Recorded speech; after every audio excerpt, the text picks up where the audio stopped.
नमस्कार भाई सभी को। आज के इस लेक्चर में पढ़ने चल रहे हैं कि हमारे जो लिविंग ऑर्गेनिज्म हैं ये किसी भी एबायोटिक कंपोनेंट के लिए उनके साथ किस प्रकार से रिएक्शन करते हैं, किस प्रकार से इंटरेक्शन करते हैं, इस पर हमें चर्चा करनी है आज। तो एक्सटर्नल जो कंडीशन होती है, इन्वायरमेंटल कंडीशन के अकॉर्डिंग किसी भी ऑर्गेनिज्म में किस प्रकार की स्ट्रेटजी होती है कि ताकि वो उस पर्टिकुलर एटमॉस्फेयर को एडाप्ट कर ले। इसके लिए 3 प्रकार का बिहेवियर यहाँ पर होता है ऑर्गेनिज्म का। कौन कौन सा होता है वो आप जानेंगे यहाँ पर। तो बिहेवियर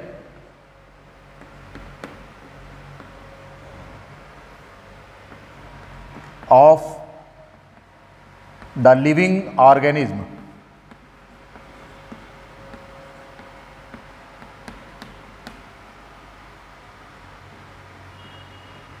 towards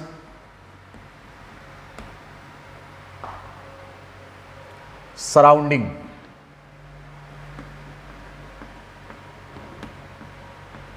या आप इसको रिस्पॉन्स भी कह सकते हैं। किसी भी लिविंग ऑर्गेनिज्म का रिस्पॉन्स क्या है?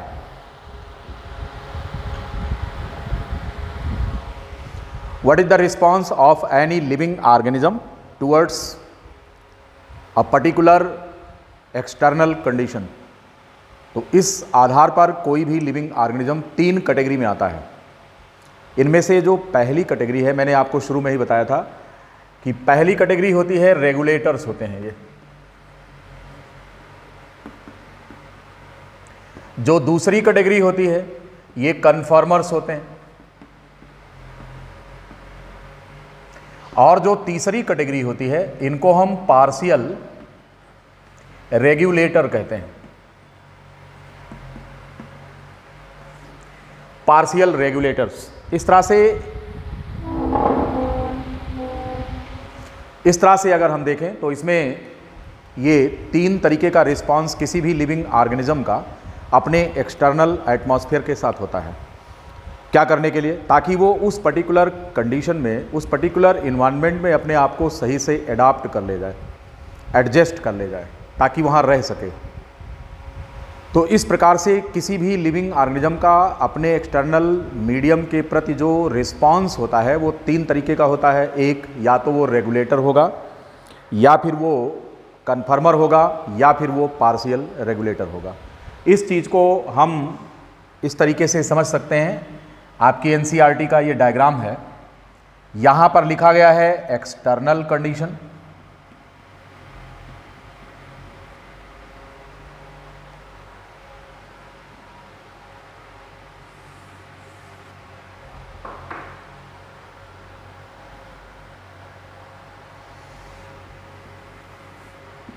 जी हाँ, इसे हम बोलेंगे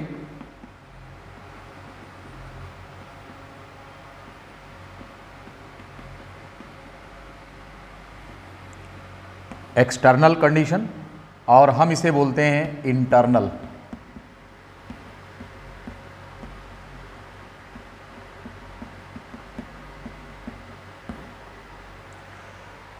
यहाँ पे अगर आप देखें तो इस कर्व के माध्यम से हम आपको समझाने का प्रयास करेंगे। ये आपकी एनसीईआरटी में दिया हुआ कर्व है, जिसमें ये दिखाया गया है कि 3 प्रकार का बिहेवियर ऑर्गेनिज्म का किस प्रकार होता है। इनमें से एक होते हैं रेगुलेटर, दूसरे होते हैं कन्फर्मर, और तीसरे होते हैं पार्शियल रेगुलेटर। अगर हम देखें तो इस तरीके से 3 लाइनें यहां पर हैं।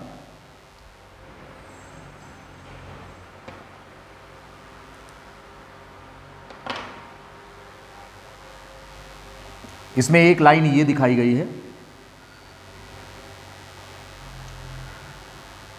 दूसरी लाइन ये दिखाई गई है, और जो तीसरी लाइन है वो ये है। ये है कर्व आपके सामने है जो आप देख पा रहे हैं। इनमें से जो पिंक कलर से हमने आपको दिखाया है ये वाली, अगर हम इन सब की नंबरिंग कर दें, it is 1, it is 2 and this one is 3rd। तो सबसे पहले हम बात करेंगे, अगर यहाँ पर नंबरिंग के इसके हिसाब से देखें अगर, कुल मिलाकर के जो नंबर 1 जिसे हम दे रहे हैं ये रेगुलेटर है, ये कन्फर्मर है, क्योंकि एक्सटर्नल कंडीशन जैसे चेंज हो रही है वैसे इस ऑर्गेनिज्म का इंटरनल कंडीशन भी चेंज हो रहा है, जो कि एक स्ट्रेट लाइन से दिखाया गया है। तो यहाँ पर चूंकि कन्फर्मर को 2 नंबर से हमने दिखाया है, इसलिए इसे इस कर्व को हम 2 नंबर दे देंगे और इस कर्व को हम 1 दे देंगे और इसको 3 दे देंगे। इस तरह से सबसे ऊपर जो है वो रेगुलेटर है। अगर आप देखें तो रेगुलेटर को 1 नंबर लाइन से यहाँ दिखाया गया है, दिस वन, ये नीली कलर की लाइन है, कि आप इस एक्सिस पर एक्सटर्नल कंडीशन तो चेंज कर रहे हैं, परंतु हमारी जो इंटरनल कंडीशन है उसमें कोई चेंज नहीं आ रहा है। उदाहरण के लिए अगर आप पानी में नमक मिलाएं या पानी में सैलिनिटी बढ़ा दें, बात को समझिए, पानी की सैलिनिटी बढ़ा दें या पानी का टेम्परेचर बढ़ा दें, तो ऐसी कंडीशन में जो एक्वाटिक एनिमल है, अगर उसका ऑस्मोटिक कंसंट्रेशन बॉडी फ्लूइड का परिवर्तित नहीं होता है तो वो किस कंडीशन में रखा जाएगा, किस कैटेगरी में, तो वो रेगुलेटर कहलाएगा। क्योंकि आप एक्सटर्नल कंडीशन चेंज कर रहे हैं परंतु एक्सटर्नल कंडीशन में किसी भी प्रकार का कोई चेंज नहीं आ रहा है। तो इस तरीके की स्थिति को हम यहाँ पर एक स्ट्रेट लाइन से दिखा रहे हैं, that is parallel to the horizontal line. Horizontal line पर क्या चेंज हो रहा है, आपका एक्सटर्नल कंडीशन, इस तरह से आप देख रहे हैं, लेकिन ऊपर की तरफ ये कर्व नहीं जा रहा है। मतलब क्या हुआ कि इंटरनल कंडीशन में किसी प्रकार का कोई चेंज नहीं है।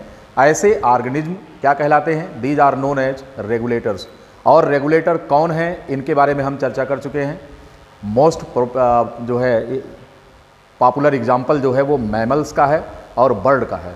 तो मैमल्स में आप देख रहे हैं और बर्ड्स में, इनमें क्या होता है, बॉडी का टेम्परेचर कांस्टेंट होता है और ब्लड का जो प्लाज्मा होता है उसका जो कंसंट्रेशन है दैट इज आल्सो फिक्स्ड, तो वो चेंज होने नहीं जा रहा होता है। ठीक है, तो इस प्रकार से ना तो बॉडी फ्लूइड का कंसंट्रेशन चेंज हो रहा है और ना ही बॉडी का टेम्परेचर चेंज हो रहा है।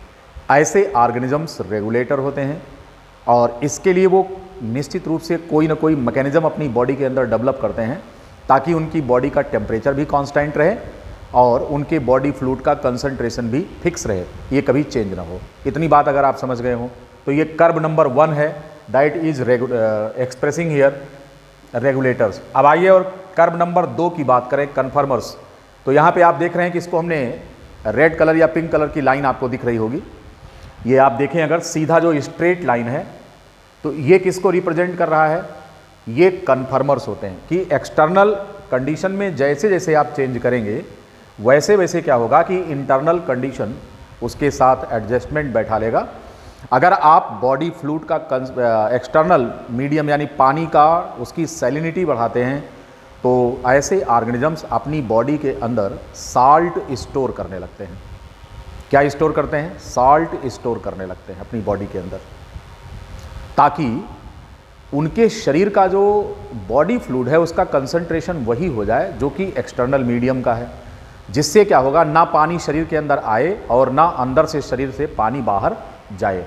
इस तरीके से एक ऑस्मोटिक बैलेंस की कंडीशन, ऑस्मोटिक इक्विलिब्रियम की कंडीशन उनकी बॉडी के अंदर बना रहेगा। बात समझ में आ गई। तो इनमें क्या होता है कि इनकी बॉडी का जो फ्लूइड होता है उसका कंसंट्रेशन फिक्स है, that is not going to change. Right, समझ में आई होगी बात। अब जो तीसरा कर्व यहाँ पर दिखाया गया है, हम इनको पार्शियल रेगुलेटर कहते हैं। ये कौन होते हैं, शुरुआत की जो लाइन है अगर आप देखें यहाँ से, तो पहले तो ये कन्फर्मर होते हैं। कैसे होते हैं, कन्फर्मर होते हैं कि एक्सटर्नल कंडीशन आप चेंज कर रहे हैं तो इनके शरीर की इंटरनल कंडीशन भी उसके अनुसार एडजस्ट कर रही है, but it has a certain limit. Beyond that these organisms start acting as regulator. फिर इनकी इंटरनल कंडीशन चेंज नहीं हो रही है। तो अगर हम इस कर्व में ए और बी पॉइंट फिक्स करें, suppose that it is the point A and this one is the point B and this one is the point C. अगर इस कर्व थर्ड में अगर हम देखें तो जो ए बी सेगमेंट है इसका, इस ए बी सेगमेंट से ये बताया जा रहा है कि ये ऑर्गेनिज्म शुरू में एक्सटर्नल कंडीशन के साथ तालमेल बैठा करके रहता है, अर्थात एडजस्टमेंट कर लेता है, यानी कि कन्फर्मर की तरह से रोल प्ले कर रहा है। लेकिन जब इसके आगे आप चलते हैं तो BC जो सेगमेंट है ये क्या बता रहा है, जो सेगमेंट BC है वो कह रहा है कि अगर आप एक्सटर्नल इन्वायरमेंट को चेंज कर रहे हैं तो अब हमारी एक निश्चित इसकी लिमिट है, उससे आगे नहीं। इसलिए मैंने कल आपको बताया था कि लिमिट वो जो होता है वो टॉलरेंस की एक लिमिट होती है। बताया था कल 2 प्रकार के ऑर्गेनिज्म, कौन कौन से, स्टीनो और दूसरे कौन, यूरी। अब अगर हम टेम्परेचर के रिस्पेक्ट में कहते हैं तो यूरी थर्मल और स्टीनो थर्मल, और अगर हम ऑस्मोटिक कंसंट्रेशन की बात करते हैं बॉडी फ्लूइड की तो हम इसको स्टीनो हैलाइन या फिर यूरी हैलाइन कहेंगे। ठीक है। अब यूरी हैलाइन का मतलब क्या होता है कि इनमें वाइड रेंज होता है कि अगर आप टेम्परेचर का वेरिएशन करते हैं तो इनमें वाइड रेंज होता है कि ये उसके अनुसार एडजस्ट कर लेते हैं। लेकिन जो स्टीनो की कैटेगरी में आते हैं तो इनका जो लिमिट ऑफ टॉलरेंस होता है बहुत नैरो होता है, बहुत जल्दी ही इनका पेशेंस जवाब दे जाता है, धैर्य जवाब दे देता है और फिर उसके बाद कहते हैं नहीं बस you have gone beyond the limit of tolerance, so I am not in mood to adjust accordingly. तो यहाँ से अब आगे की जो इनकी यात्रा होती है वो रेगुलेटर के रूप में होती है। अब आप बात को समझ गए होंगे कि ये जो रेगुलेटर और कन्फर्मर की जो कहानी है वो क्या है, पार्शियल रेगुलेटर क्या होते हैं। तो हमारे ख्याल से NCERT का ये जो डायग्राम है, जो कर्व है, ये आपको अच्छी तरह से समझ में आ गया होगा। इसे हम बोलते हैं response of the organism to changing the external conditions. बाहरी कंडीशंस के बदलने के साथ आपके जो ये लिविंग ऑर्गेनिज्म होते हैं ये उसके प्रति किस प्रकार का रिस्पांस देते हैं। तो ये 3 प्रकार का रिस्पांस है, रेगुलेटर, कन्फर्मर एंड पार्शियल रेगुलेटर। ठीक है। अब अगले सेगमेंट में हम अपने इस डिस्कशन में शामिल करेंगे ऑर्गेनिज्म में एडाप्टेशन किस तरीके का होता है, किस किस लेवल का एडाप्टेशन होता है। आइए और बात करें वहाँ पर हम। ठीक है। एडाप्टेशन की बात कर रहे हैं कि ऑर्गेनिज्म में एडाप्टेशन किस लेवल का होता है।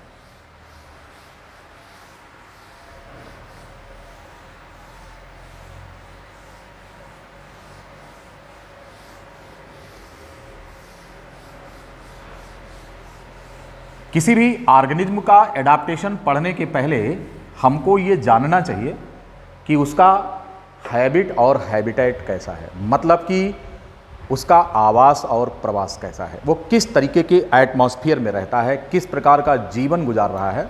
पहले हमें ये जानना चाहिए, तभी हम समझ पाएंगे कि उसमें मेथड ऑफ एडाप्टेशन कैसे होता है, किस किस तरीके का एडाप्टेशन होता है। तो आपको ये पता होना चाहिए कि जो हैबिट एंड हैबिटेट है किसी भी ऑर्गेनिज्म का, हैबिट एंड हैबिटेट, तो इस आधार पर दुनिया के सभी ऑर्गेनिज्म को हम किस में डिवाइड करते हैं। एक होते हैं फ्री लिविंग,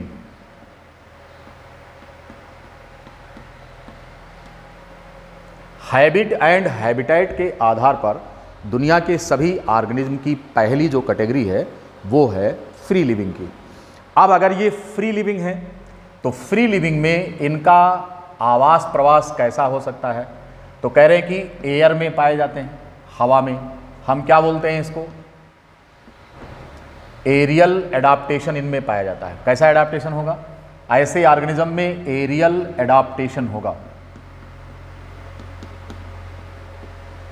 इस प्रकार के ऑर्गेनिज्म में एरियल एडाप्टेशन होगा। अब इनके एग्जाम्पल्स कौन कौन से हैं, तो इनके एग्जाम्पल्स जैसे आपके ये इंसेक्ट्स होते हैं और बर्ड्स होती हैं। ऐसे ऑर्गेनिज्म जो हवा में पाए जाते हैं, हवा में उड़ते हैं, तो इनमें से ढेर सारे इंसेक्ट्स होते हैं जो एरियल होते हैं, और इसके साथ साथ इसमें बर्ड्स होती हैं जो इस कैटेगरी में आती हैं। हालांकि इंसेक्ट्स जो होते हैं उनको टेरेस्ट्रियल ही माना जाता है, उनको एरियल नहीं कहते इस वास्ते क्योंकि थोड़ी देर तक हवा में रहने के बाद वो फिर ज़मीन पर आते हैं। और बर्ड्स जो होती हैं, खास करके जब हम एरियल एडाप्टेशन की बात करेंगे तो बर्ड पर ही क्वेश्चन बनेगा और इन्हीं पर चर्चा करेंगे हम। ठीक है। हालांकि एक्वेटिक बर्ड्स भी होती हैं, वेरिएशन होता है हैबिट एंड हैबिटेट के आधार पर, डाइवर्सिटी अक्सर आपको देखने को मिलेगी यहाँ। फिर इसके बाद हम करेंगे बात कि वो पानी में पाया जाता है, वाटर। अब अगर ये पानी में पाए जाते हैं तो ऐसे ऑर्गेनिज्म या तो फ्रेश वाटर में होंगे,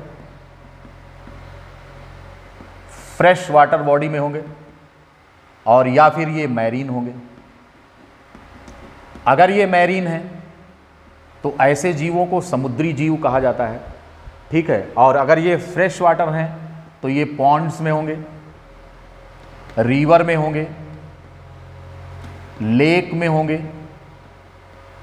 कैनाल्स में होंगे, ठीक है। इस प्रकार की तमाम वाटर बॉडीज होती हैं, उनमें ये पाए जाएंगे। और अगर ये मैरीन है तो समुद्र में पाए जाएंगे, राइट। अब ये समुद्र में अगर पाए जाएंगे तो ये सरफेस पर पाए जाते हैं, या फिर ओपन सी में गहराई में होते हैं, या फिर बेंथास होते हैं। बेंथास का मतलब क्या होता है, ये तलहटी में पाए जाते हैं, ठीक है। तो इनमें भी जो ऑर्गेनिज्म होते हैं या तो ये सरफेस पर होंगे, या फिर ये पिलैजिक होते हैं, थोड़ा गहराई में होते हैं, ओपन सी में होते हैं, और एक और होते हैं जो बेंथास होते हैं। ये जो बेंथास होते हैं ये कौन होते हैं, ये तलहटी में रहते हैं, ये तलहटी में रहने वाले जीव होते हैं, गहराई में, समुद्र में बहुत गहराई में होते हैं, ठीक है। इसी तरीके से अगर हम बात करें तो ये टेरेस्ट्रियल एनिमल्स होते हैं।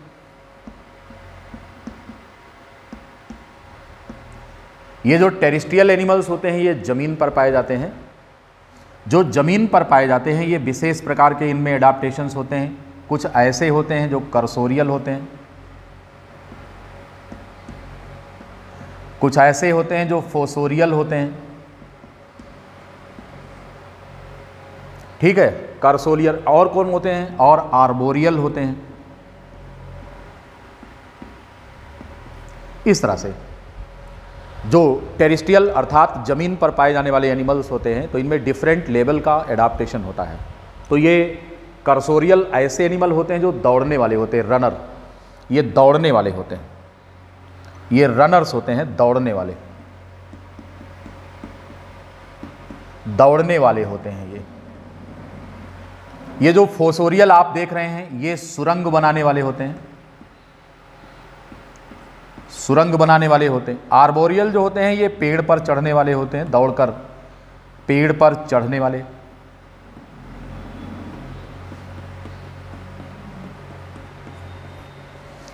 इस तरह से ये ऑर्गेनिज्म होते हैं, सबका अलग अलग। कर्सोरियल माने होता है दौड़ने वाले धावक, जैसे शेर होता है, टाइगर होता है, जितने भी कार्निवोर्स एनिमल्स होते हैं जो अपने शिकार को दौड़कर पकड़ने वाले होते हैं, तो इनमें क्लाज डेवलप होते हैं। हालांकि क्लाज सुरंग खोदने के लिए भी होते हैं, ठीक है। इसी प्रकार से कर्सोरियल, अब ये फोसोरियल सुरंग बनाने वाले, जैसे रैबिट होता है ये सुरंग बना के रहता है, ठीक है। तो इसके लिए क्या होता है कि इनके पंजे होते हैं, इनमें क्लाज होते हैं जिनकी मदद से वो मिट्टी को खोद कर और सुरंग बना करके उसके अंदर रहते हैं। फिर अगले वाले जो होते हैं आर्बोरियल, ये दौड़कर पेड़ पर चढ़ने वाले होते हैं। उदाहरण के लिए जैसे बंदर होता है दौड़कर पेड़ पर, तो इस तरीके से उनमें ग्रिप के लिए पंजे होते हैं, यानी कि उनका जो थंब होता है वो रेस्ट ऑफ द फिंगर से 90 डिग्री पर होता है ताकि उनकी ग्रिप बन सके। जैसे आप मोटरसाइकिल चलाते हैं ना, तो मोटरसाइकिल में ये ग्रिप बनती है, इसी प्रकार से बंदरों का ये अरेंजमेंट होता है कि इनका जो अंगूठा होता है ये रेस्ट ऑफ से क्या हो जाता है, अलग हो जाता है। एक्वाटिक की अगर आप बात करें, अभी हम बात करेंगे एक एक करके। ये तो हो गए फ्री लिविंग्स। अब दूसरे कौन होते हैं, वो होते हैं पैरासाइट्स।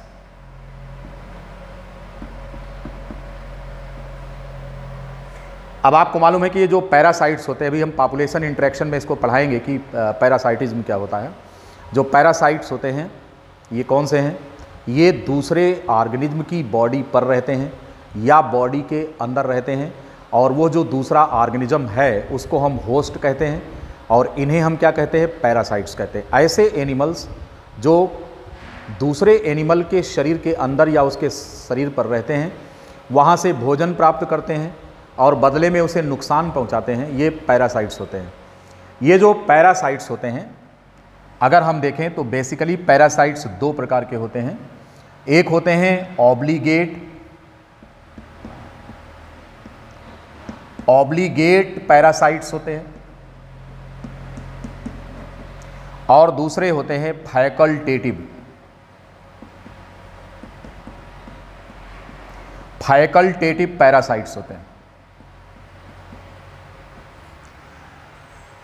ये जो ऑब्लिगेट पैरासाइट्स होते हैं, ऑब्लिगेट टर्म जहां पर भी लिखा मिलेगा आपको, इसका अर्थ ये है कि इनके पास और कोई दूसरा ऑप्शन नहीं है। ठीक, अगर हम बात करें वायरस की, तो वायरस आपको पता है कि नॉन लिविंग कंडीशन में सर्वाइव नहीं कर सकता, इसलिए कोई भी वायरस चाहे जैसा होगा वो सब पैरासाइट होते हैं, दूसरे ऑर्गेनिज्म की बॉडी में रहते हैं, वहाँ उनकी होस्ट सेल के अंदर रहते हैं। बिना लिविंग सेल के ये स्वयं रेप्लिकेट कर नहीं सकते, अपनी संख्या नहीं बढ़ा सकते हैं, रिप्रोडक्शन नहीं कर सकते हैं। इसलिए ऐसे ऑर्गेनिज्म जो कि पैरासाइटिक मोड ऑफ लाइफ के अतिरिक्त उनके जीने का और कोई तरीका नहीं है, हम उन्हें ऑब्लिगेट पैरासाइट्स कहते हैं। और ऐसे ऑर्गेनिज्म की डिपेंडेंसी अपने होस्ट पर बहुत ज़्यादा होती है, इतना ज़्यादा होती है कि जीने मरने का साथ होता है। अर्थात जो सूटेबल होस्ट किसी भी पैरासाइट के लिए है, अगर वो इस दुनिया से चला जाए तो उस पर डिपेंडेंट जो पैरासाइट है वो इस संसार से विदा हो जाएगा। बात समझ रहे हैं? HIV की बात कर रहा हूँ। वायरस है ह्यूमन इम्यूनो डेफिशिएंसी वायरस। ये कौन है? ये केवल मनुष्य के शरीर के अंदर बतौर पैरासाइट रहता है और मनुष्य के अतिरिक्त अन्य किसी को अपना होस्ट नहीं बनाता है। ऐसी कंडीशन में अगर इस दुनिया से सारे आदमी चले जाएं, डेथ हो जाए सबकी, तो HIV अपने आप खत्म हो जाएगा। इंटरडिपेंडेंसी, एक्सक्लूसिव, इसके अतिरिक्त इनके जीवन के जीने का और कोई तरीका नहीं है। वो जब भी रहेंगे एक पैरासाइट की तरह रहेंगे और तभी तक रहेंगे जब तक कि उनको एक सूटेबल होस्ट मिलेगा। इसलिए ऐसे ऑर्गेनिज्म को हम ऑब्लिगेट पैरासाइट्स कहते हैं। इस तरह के फंजाई भी ढेर सारे होते हैं, जैसे कि किसी भी, जैसे सरसों के पौधे पर इन्फेक्शन करने वाला, वाइट रस्ट बीमारी कराने वाला जो फंगस होता है, हम उसे अल्ब्यूगो कहते हैं, एल्ब्यूगो कैंडिडा। अब आपको मालूम है कि ये एक ऑब्लिगेट पैरासाइट है। अगर इसको मस्टर्ड का प्लांट मिलेगा तो इसका जीवन रहेगा, नहीं मिलेगा तो सामान्य तौर पर इसका जीवन नहीं रहेगा। ठीक, ये कौन है? ये ऑब्लिगेट पैरासाइट। तो केवल एक लाइन लिखना है कि ये केवल पैरासाइटिक मोड ऑफ लाइफ होता है, नो ऑप्शन, इनके जीवन में दूसरा कोई ऑप्शन नहीं है, no option except as parasite.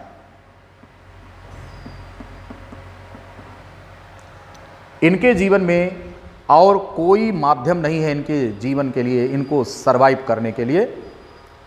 इसलिए क्योंकि पैरासाइटिज्म के अतिरिक्त इनका और कोई लाइफ स्टाइल हो ही नहीं सकता है, ये ऑब्लिगेट पैरासाइट्स कहलाते हैं। अब अगर हम बात करें फैकल्टेटिव पैरासाइट्स की, तो ये जो फैकल्टेटिव पैरासाइट्स होते हैं, इनके जीवन में दूसरे ऑप्शन भी होते हैं। सामान्य तौर पर ये फ्री लिविंग होते हैं या कोई और मोड ऑफ लाइफ इनका होता है, लेकिन अगर कोई सूटेबल होस्ट मिल जाए तो ये पैरासाइट की तरह भी रह सकते हैं। तो इनके जीवन में ऑप्शन है, फैकल्टेटिव पैरासाइट, विकल्प होता है इनके पास। तो जनरली और फ्री लिविंग, सामान्य तौर पर ये फ्री लिविंग होते हैं, but can live as parasite.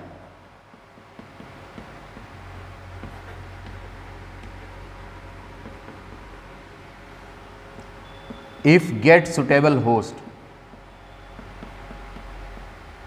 Suitable host, अगर इनको सामान्य तरीके से एक सुटेबल होस्ट प्राप्त हो जाए तो ये सरवाइव कर सकते हैं बतौर पैरासाइट। सामान्य तौर पर ये फ्री लिविंग कंडीशन में रहते हैं। तो ऐसे पैरासाइट्स जो होते हैं वो फैकल्टेटिव होते हैं।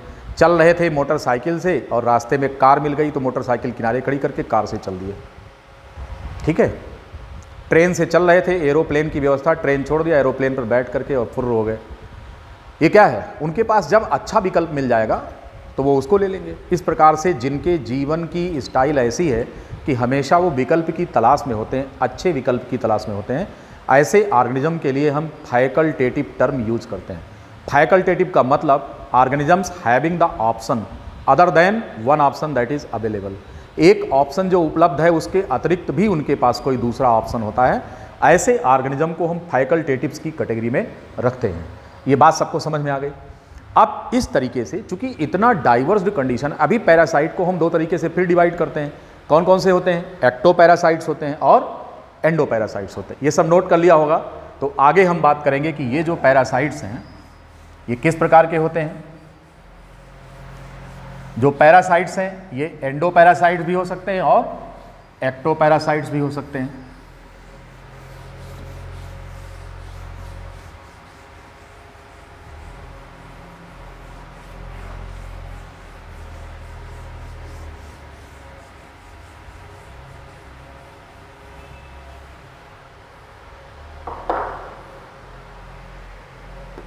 पैरासाइट्स का एक क्लासिफिकेशन और है, वो किस प्रकार से होते हैं। तो कह रहे हैं कि साहब ये एक्टोपैरासाइट्स हो सकते हैं, एक्टोपैरासाइट्स, और दूसरे होते हैं एंडोपैरासाइट्स।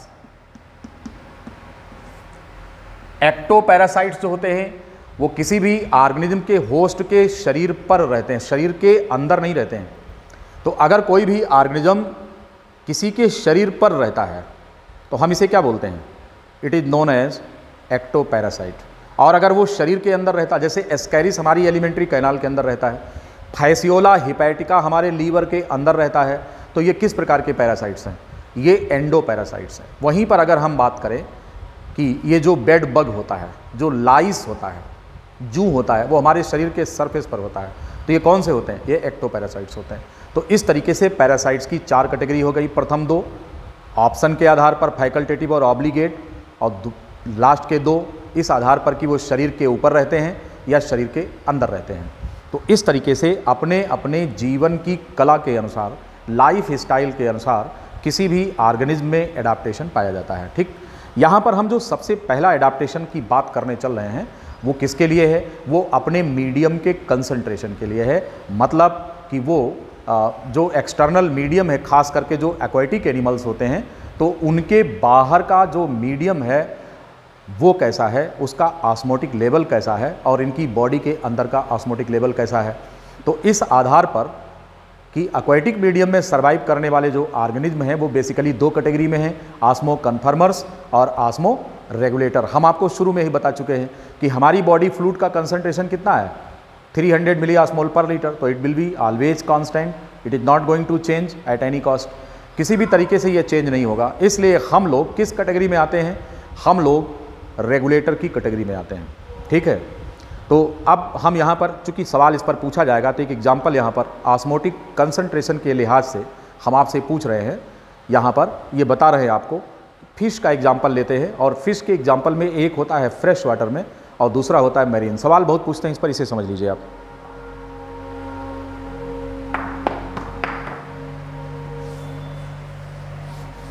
एडाप्टेशन की बात अब करने चल रहे हैं, ऑस्मोटिक एडाप्टेशन की बात करेंगे। ऑस्मोटिक एडाप्टेशन,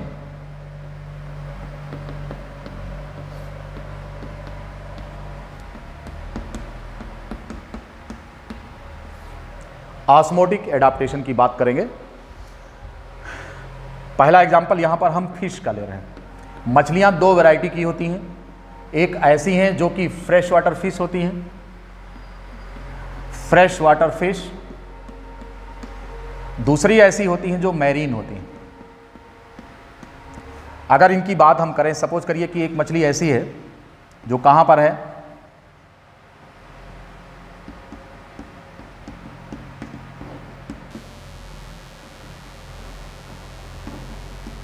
इस तरह से इस मछली की अगर हम बात करें तो ये कहां पर है? It is present in water that is fresh. ये फ्रेश वाटर है। अब आपको मालूम है कि अगर ये फ्रेश वाटर है तो ये कैसा होगा? ये लिक्विड हाइपोटोनिक होगा। कौन सा मीडियम है बाहर का? हाइपोटोनिक। इनकी बॉडी का कंसंट्रेशन मछली के अंदर कैसा है? हाइपरटोनिक है। समस्या क्या है? ये जो फ्रेश वाटर फिश है, कौन सी फिश है? Fresh water fish. अब आपको मालूम है कि पानी जो होगा, water that enters into the body, इनके शरीर के अंदर प्रवेश करेगा। किधर किधर से जाएगा? मुख से भी जा सकता है, गिल से भी जाएगा, ठीक है। तो इस तरह से इनकी बॉडी में पानी प्रवेश कर रहा है, ठीक। अब शरीर के अंदर अगर पानी आ रहा है तो क्या इनको प्यास लगेगी? इनको पानी पीने की ज़रूरत है? नहीं। तो जो फ्रेश वाटर फिश होती है उसके लिए चैलेंज ये होता है कि कहीं ऐसा ना हो कि एक्सेस में वाटर बॉडी के अंदर आए जिसे होल्ड करना मुश्किल हो जाए।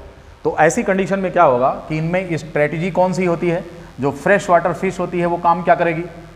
जो फ्रेश वाटर फिश है,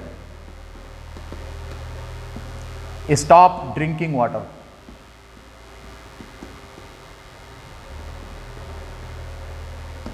पानी नहीं पिएगी। अर्थात जो फ्रेश वाटर फिश होती है, जो मीठे जल में पाई जाने वाली मछली है, वो कभी पानी नहीं पीती है। ये बात आप ध्यान रखेंगे। क्यों? क्योंकि बॉडी में पानी वैसे ही आ रहा है। क्यों ऐसा है? क्योंकि बाहर कैसा है? हाइपोटोनिक मीडियम है, अंदर कैसा है? Hypertonic medium. तो पानी एंड ऑस्मोसिस से बॉडी के अंदर आएगा ही आएगा। इसलिए इनके जीवन में पानी की कोई कमी नहीं है। इस वास्ते फ्रेश वाटर जो फिश होती हैं ये पानी नहीं पीते हैं। बात समझ में आ गई? दूसरी बात क्या होगी कि अब चूंकि पानी शरीर के अंदर आ रहा है, ऐसी कंडीशन में क्या होगा? ऐसी कंडीशन में हाइपोटोनिक मीडियम अंदर ना बन जाए, इस काम के लिए ये सॉल्ट का एब्जॉर्प्शन करते हैं। किसका एब्जॉर्प्शन करते हैं? सॉल्ट का एब्जॉर्प्शन करते हैं। तो absorb the salt through the gills.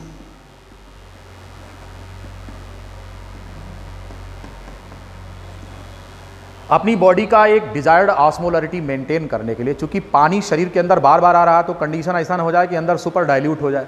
तो इसको रोकने के लिए ये अपनी बॉडी के अंदर स्टोर करने लगते हैं। किस चीज़ को? सॉल्ट अपने अंदर स्टोर करने लगते हैं। ऐसा क्यों होता है? तो यहाँ पर आप देख रहे हैं कि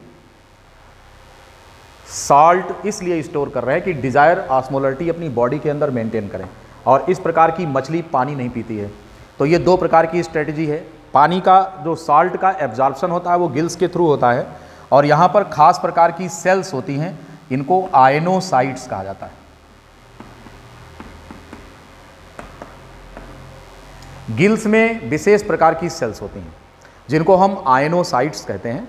ये इनके गिल्स में पाई जाती हैं, और यही आयनोसाइट्स क्या काम करती हैं? मिनरल्स को एब्जॉर्ब करने का काम कर लेती हैं। राइट? ये बात समझ में आ गई? तो इस प्रकार से stop drinking water, absorb the salt through the gills to maintain the desired osmolarity, और सॉल्ट का जो एब्जॉर्प्शन होता है that takes place through special cells known as ionocytes present in the gill. Right? तो this is the strategy of a fish which is inhabiting the fresh water. Now come to the next, that is the fish inhabiting the marine water. अगर हम बात करें समुद्री मछली की तो वहाँ क्या कंडीशन होती है? अब यहीं पर हम मीडियम चेंज करके फ्रेश वाटर की जगह पर क्या कर देते हैं? अब यहाँ पर हम मैरीन कर देते हैं। मान लो कि अब मछली किस में रह रही है? मैरीन वाटर में रह रही है। तो कौन सा एडाप्टेशन यहाँ पर होगा? ये कौन सा पानी है? मैरीन है, मैरीन वाटर फिश है। अब यहाँ पर क्या होगा कि समुद्र के पानी में जो मछली है, अगर इसे प्यास लगेगी तो कौन सा पानी पिएगी? समुद्र का पानी पिएगी। वहाँ पर फ्रेश वाटर तो है नहीं समुद्र के अंदर, तो पानी तो वही पिएगी जिस मीडियम में ये है। कौन सा पानी? Marine water. उसमें नमक की मात्रा कितनी है? 35 मिलीग्राम % है, 35% है सैलिनिटी। फिर तो अगर इस प्रकार का खारा जल वो मछली पीती है तो आपको पता है कि उसकी बॉडी में साल्ट एक्सेस में डिपॉजिट होने लगेंगे। तो क्या ये साल्ट को एब्जॉर्ब करेगी? आंसर है नहीं। तो सबसे पहला काम क्या होगा कि जो मैरीन फिश है वो पानी पिएगी।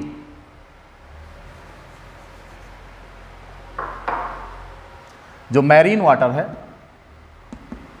Marine water fish stops drinking, नहीं स्टार्ट ड्रिंकिंग वाटर। क्या काम करेगी? Starts drinking water. और कौन सा वाटर पिएगी? Marine water. मैरीन वाटर पिएगी। और अगर ये मैरीन वाटर पीती है तो उसमें नमक की मात्रा ज़्यादा है, तो बॉडी में क्या होगा? अब बॉडी में सॉल्ट डिपॉजिट होने लगेगा। क्या डिपॉजिट होगा? बॉडी में सॉल्ट डिपॉजिट होने लगेगा।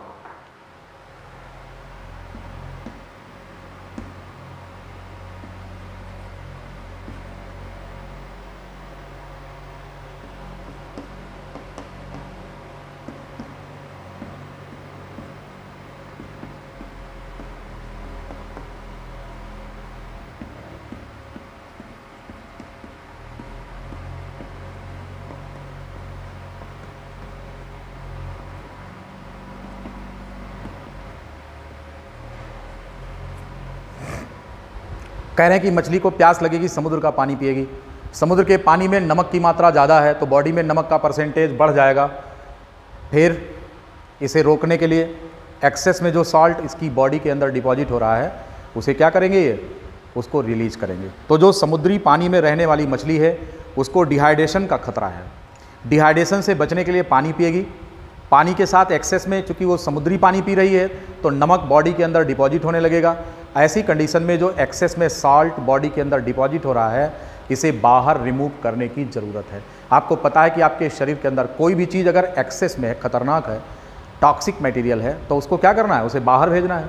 तो ऐसी कंडीशन में ये सॉल्ट को एब्जॉर्ब करने के बजाय, जैसा कि फ्रेश में आपने देखा था कि फ्रेश वाटर फिश क्या कर रही थी, सॉल्ट को एब्जॉर्ब कर रही थी।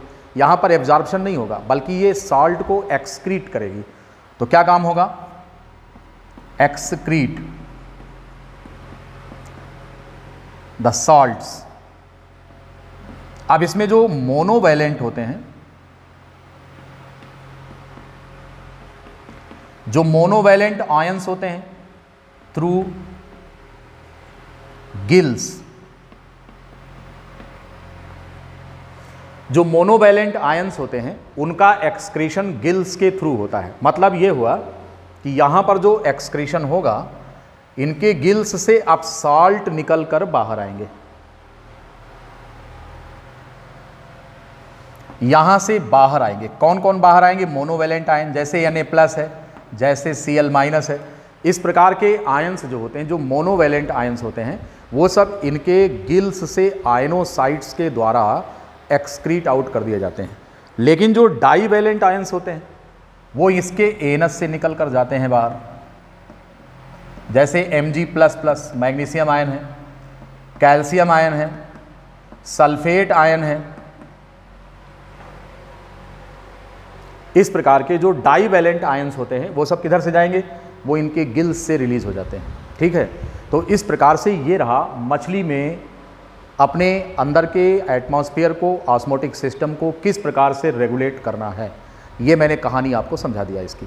ठीक है, ऑस्मोटिक रेगुलेशन अगर हम बात करें यहाँ पर, ठीक, इसी तरीके से ढेर सारे एनिमल्स समुद्र के अंदर पाए जाते हैं या पानी में होते हैं जो एक निश्चित मात्रा में अपने अंदर की ऑस्मोलरिटी को मेंटेन करने के लिए डिजायर्ड अमाउंट में साल्ट अपने अंदर स्टोर करते हैं, डिपॉजिट करते हैं।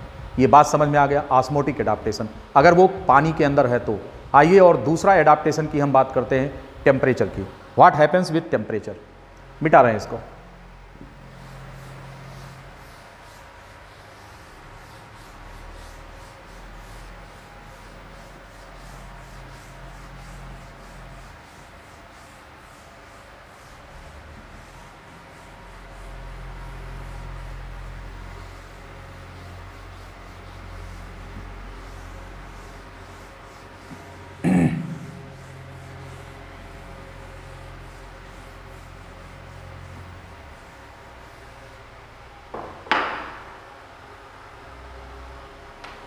अगर हम टेम्परेचर की बात करें,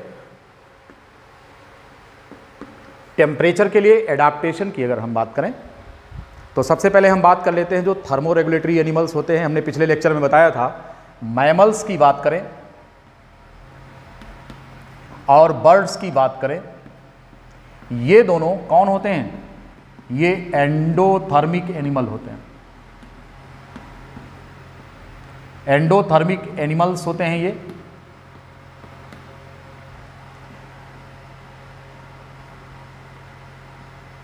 और इनका काम होता है generate heat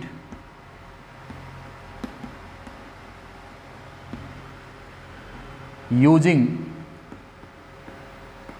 adenosine triphosphate molecule. बाकी दुनिया के जो और एनिमल्स होते हैं जिनकी बॉडी का टेम्परेचर कांस्टेंट नहीं होता है, वो एडिनोसिन ट्राइफॉस्फेट का उपयोग मैकेनिकल वर्क के लिए करते हैं, सामान्य तौर पर चलने फिरने के लिए और तमाम जो बॉडी एक्टिविटीज़ होती है।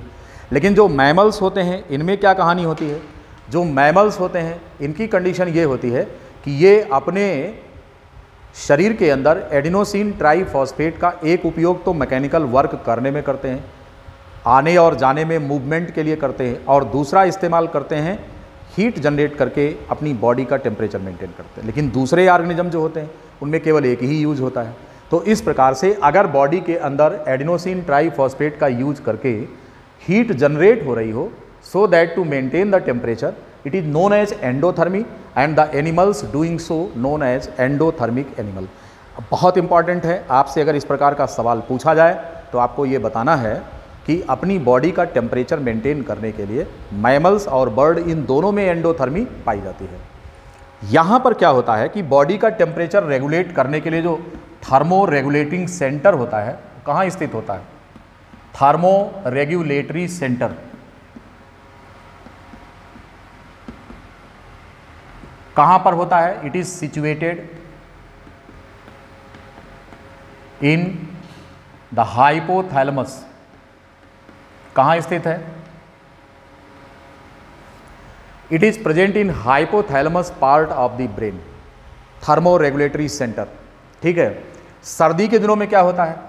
In extreme cold,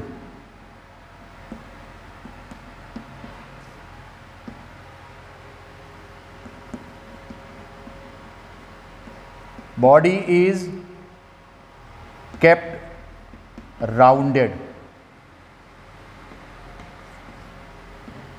to reduce the surface area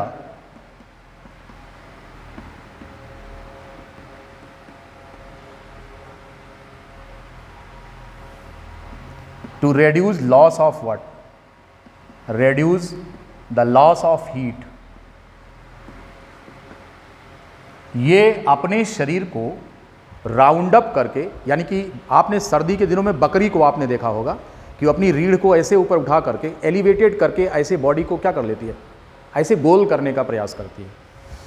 इसी तरीके से रात में दिसंबर और जनवरी की रातों में जब आपको सर्दी लगती है और आपकी रजाई हल्की है, तो आप अपने पैर को मोड़कर अपने घुटने को अपनी दाढ़ी में लगाकर बॉडी को राउंड अप करने का प्रयास करते हैं। भाई जानबूझकर नहीं करते, वो अचानक होने लगती है, एक प्रकार की अपनी जो है अनैच्छिक क्रिया होती है, जिससे क्या होता है कि आपके शरीर से हीट लॉस कम हो। आपको पता है, मैथमेटिक्स में ये बताया जरूर गया होगा अर्ली क्लासेज में, कि किसी भी शेप की अगर हम बात करें तो सरफेस एरिया सबसे कम किसकी होती है? स्फीयर की। इसीलिए हम अपने शरीर को गोल करके हीट लॉस को रोकने का प्रयास करते हैं। इतनी बात समझ में आ गई। और क्या काम होता है? हमारी बॉडी की जो मसल्स होती हैं उनमें कॉन्ट्रैक्शन फास्ट हो जाता है, इसी को शिवरिंग कहा जाता है। बॉडी में कंपन शुरू होता है, शिवरिंग इसी को कहते हैं, जिससे कि बॉडी में हीट जनरेट होती है और हम अपने टेम्परेचर को मेंटेन करने का प्रयास करते हैं। But just reverse to this, अगर मान लेते हैं कि टेम्परेचर ज़्यादा है, उस समय क्या होता है? अगर हॉट मीडियम है, इन एक्सट्रीम कोल्ड हो गया। अब अगर हॉट मीडियम की बात करें तो यहां पर हम स्वेटिंग करते हैं। स्वेटिंग, पसीना होगा, पसीना आपकी स्किन से वेपराइज होकर ऊपर जाएगा, इसको परस्पिरेशन कहते हैं। इसकी वजह से क्या होगा कि जब कभी भी आपकी बॉडी से पसीना वेपराइज होकर ऊपर जाएगा तो उसकी जो इंटरनल एनर्जी होती है लिक्विड की, वो घटती है, जिससे टेम्परेचर कम हो जाता है। और ये जो वेपराइजेशन होता है, जितने भी वोलेटाइल लिक्विड्स होते हैं, आपके हाथ में स्प्रिट लग जाए, अभी देखिए ठंड लगता है, पेट्रोल लग जाए ठंड लगता है, ये सब कौन से लिक्विड हैं? ये सब एवापोरेट होने वाले होते हैं, जल्दी से वेपराइज हो जाते हैं। तो जितने भी वेपराइजेशन जितनी तेज़ी से होगा, इनकी काइनेटिक एनर्जी उतनी तेज़ी से इंटरनल एनर्जी घटेगी, और इंटरनल एनर्जी घटने से हीट लॉस ज़्यादा होता है। तो इससे क्या होता है कि फिर आपको स्किन पर कूलिंग इफेक्ट पैदा होगा। समझ गए? तो स्वेटिंग होती है हाई टेम्परेचर पर और शिवरिंग होती है लो टेम्परेचर पर। एक्सट्रीम कोल्ड कंडीशन में शिवरिंग होती है। अब अगर हम टेम्परेचर की ही बात करें तो ऐसे एनिमल्स जो कि कोल्ड क्लाइमेट में रहते हैं, उनकी जो एक्सट्रेमिटीज़ होती हैं, हाथ और पैर, ये छोटे छोटे आकार के होते हैं।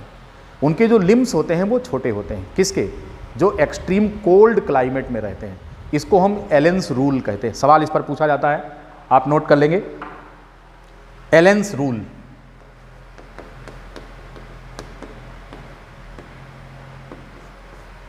इनमें क्या होता है? Animals living in cold climate have shorter limbs. इसे हम एलेंस रूल कहते हैं। This question has been asked many time in competitions. याद रखेंगे आप, एडाप्टेशन से संबंधित ये क्वेश्चन 21 सवालों में पूछा जाता है कि अगर कोई भी ऑर्गेनिज्म एक्सट्रीम कोल्ड कंडीशन में है तो उसकी जो हाथ पैर होते हैं वो सब छोटे होते हैं, लिम्स, एक्सट्रमिटीज छोटी होती हैं, कान की जो ईयर पिन्ना होता है वो छोटा होता है। एलेंस रूल है ये, राइट। अब एक बहुत खूबसूरत एग्जाम्पल है, आपकी किताब में दिया गया है, एनसीईआरटी में है, जिसमें ये बात की गई है कि जो ठंडे प्रदेश के प्राणी होते हैं सामान्य तौर पर वहाँ छोटे ऑर्गेनिज्म नहीं होते बल्कि बड़े साइज के ऑर्गेनिज्म होते हैं। Small size organisms in general R not found in cold climates. वहाँ पर बड़ी साइज के ऑर्गेनिजम्स पाए जाते हैं। क्यों होता है ऐसा, इसे आइए समझते हैं। यह भी सवाल आपसे पूछा गया है।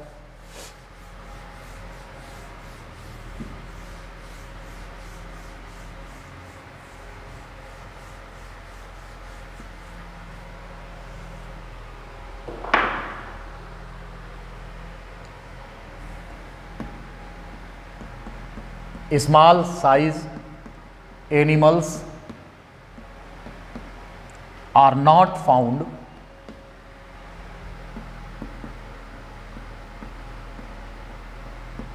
इन कोल्ड क्लाइमेट। बड़े साइज के ऑर्गेनिज्म पाए जाते हैं क्योंकि स्मॉल साइज का जो ऑर्गेनिज्म होता है बॉडी वेट के रिलेशन में उनकी जो बॉडी सरफेस एरिया होती है वो ज़्यादा होती है और इनका BMR ज़्यादा होता है। तो स्मॉल साइज एनिमल्स जो होते हैं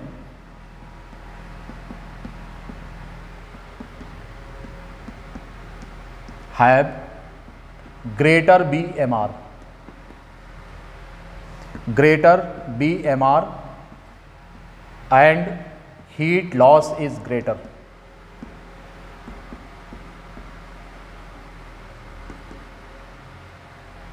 जो छोटे साइज के ऑर्गेनिज्म होते हैं इनके वजन के हिसाब से इनकी बॉडी सरफेस एरिया ज़्यादा होती है, इसलिए क्या होता है कि इनमें हीट लॉस ज़्यादा होता है। इससे बचने के लिए क्या काम करते हैं, उस एरिया में पाए ही नहीं जाते। अब यहाँ पर क्या होता है, जो कोल्ड क्लाइमेट्स होते हैं, जो कोल्ड बेल्ट्स होते हैं, अंटार्कटिक रीजन में अगर देखें तो वहाँ पर कंगारू, रैट जैसे जो छोटे छोटे ऑर्गेनिजम्स हैं ये नहीं पाए जाते।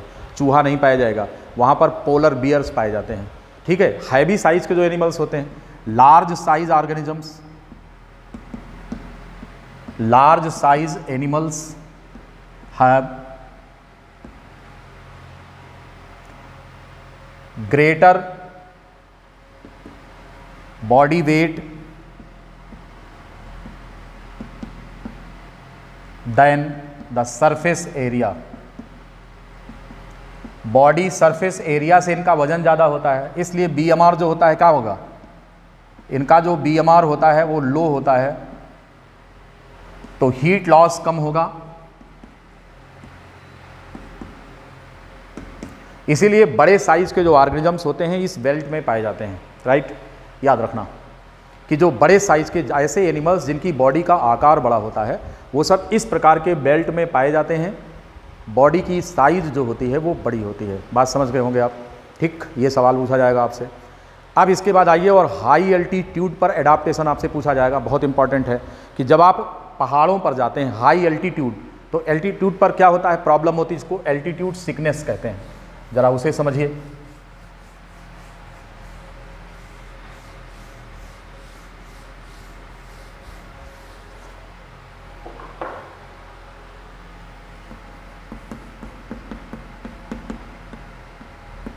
अब यहां पर एल्टीट्यूड की प्रॉब्लम है। पहाड़ों पर रहने वाले एनिमल्स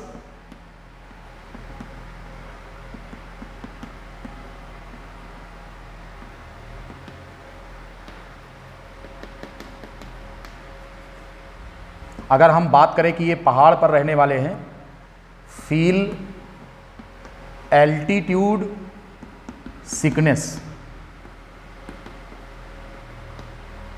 ऐसा क्यों? एट हाई एल्टीट्यूड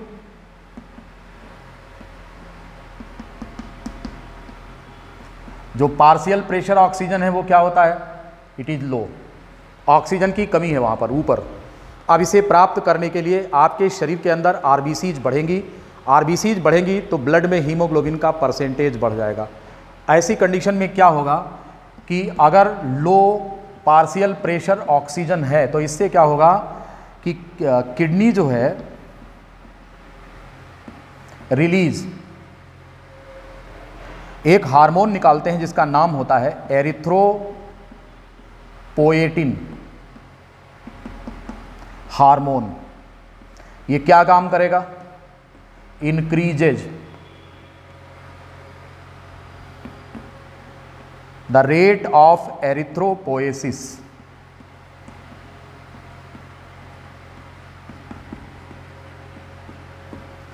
इससे क्या होगा? आरबीसी काउंट क्या होगा? बढ़ जाएगा। हीमोग्लोबिन परसेंटेज क्या होगा? बढ़ जाएगा। ठीक। लंग्स में क्या होगा? Have more number of alveoli. ऐसा क्यों होगा? ताकि ज़्यादा ऑक्सीजन को स्टोर कर सकें और उसे अपने काम ला सकें, इसलिए लंग्स में एल्वियोलाई बढ़ जाती हैं। रेसिडुअल एयर जो होता है लंग में वो कम हो जाएगा।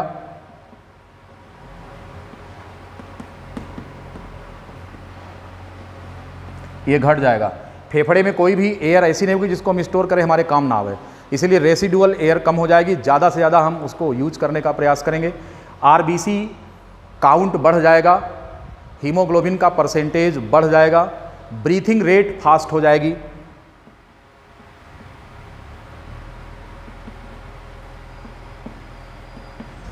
ब्रीथिंग रेट जो होगा वो बढ़ा हुआ होगा ऐसे ऑर्गेनिज्म का।